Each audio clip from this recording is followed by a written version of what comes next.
So this is the Garmin, the dog base unit. It is currently on the dashboard screen, which is the home screen, and it's got a whole bunch of buttons on here. The most important button is the map button. So we're going to go in there for just a second. That's the top left button. Click on that, and it takes me to the map.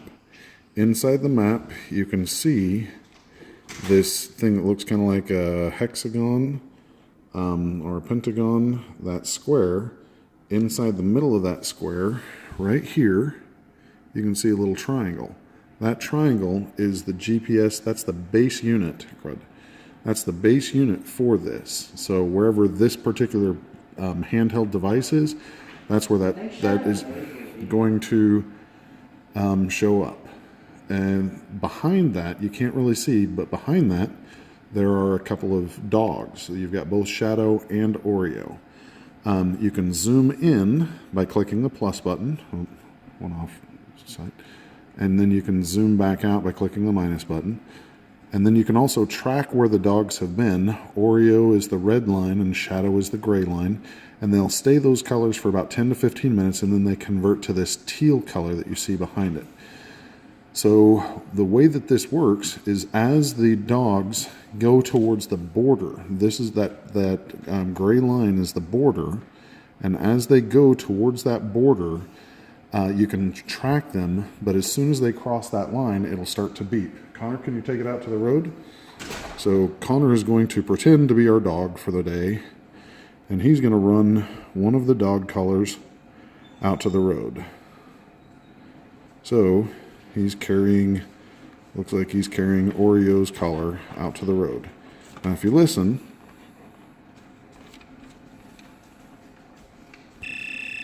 now Oreo has exited, it'll tell you Oreo's exited the geo fence. When that happens, this has two buttons up on the top. It has these two buttons. You can hit the buttons, and when you do so, it brings up it has Shadow or Oreo. Shadow is the middle button, Oreo is the right button, and it has this scale down at the bottom, says M, C, T, or V. Here, I'm going to just take it to where we can see that. So M, C, T, or V. Right now it's set on T. What these mean is a manual. So the manual means that when I push the button, he's going to get shocked at a level of 13 for as long as I hold the button down. The C means if I push the button, he'll get shocked at 13 for about 8 seconds. The T means that it will tone, meaning the collar will make a noise, and the V means the collar will vibrate. Don't worry about vibrate, it's not going to do any good at all. What we do is we tone it a couple of times, and then we put it on manual and shock it once. And that gets the dog's attention, and then you stick your head out and call them back. Go ahead and stop. Okay, now you can see we've got Connor coming back, so apparently the collar worked good for our son. Hopefully it'll work as good for our dogs.